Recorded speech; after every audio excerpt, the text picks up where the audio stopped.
Agent Nightfall is a smart and skilled spy.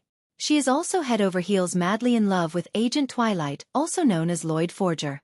Fiona's goal is to become the wife of Loid, and she will do anything to prove herself and make her dream a reality. Why she is so in love with him is still a mystery.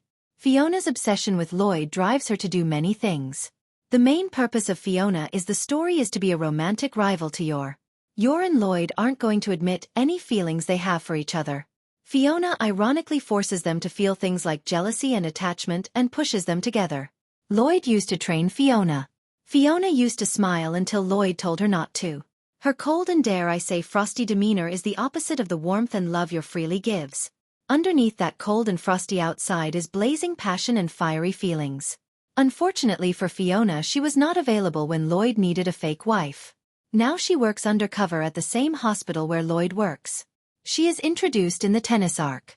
For this particular mission, Loid and Fiona must pretend to be a married couple. Fiona thinks this is an opportunity for her to show off her skills. Loid and Fiona are wonderful tennis players. Fiona challenges Yor to a tennis match. Losing to Yor in their tennis match only makes Fiona want to train herself because how? How could Yor have beaten Fiona?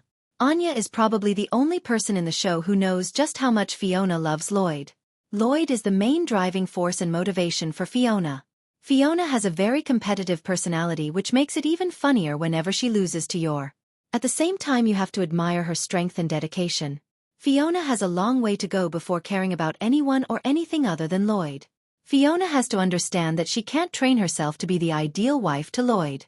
Fiona gets humbled time and time again in the show. Her attachment to Loid is ultimately tragic and unhealthy. If she actually succeeded in becoming the fake wife of Loid, it would be terrible for her and for Loid and for Anya as well. Fiona would think that the quickest way to Loid's heart and to prove herself would be to push Anya to get top grades at Eden Academy. The operation would fail and Anya would be miserable. Loid would end up blaming himself or feeling unhappy. Yor actually had experience in raising her younger brother Yuri. It seems that the only meaningful relationship Fiona had in her life was being trained by Loid. Or she was just being overly serious and committed. Fiona studied every single one of Loid's disguises. It's cute seeing Yor experience feelings of jealousy. Yor is uncertain while Fiona is confident in herself. Yor and Fiona are confident in Loid. Yor shows it differently through their interactions as a family.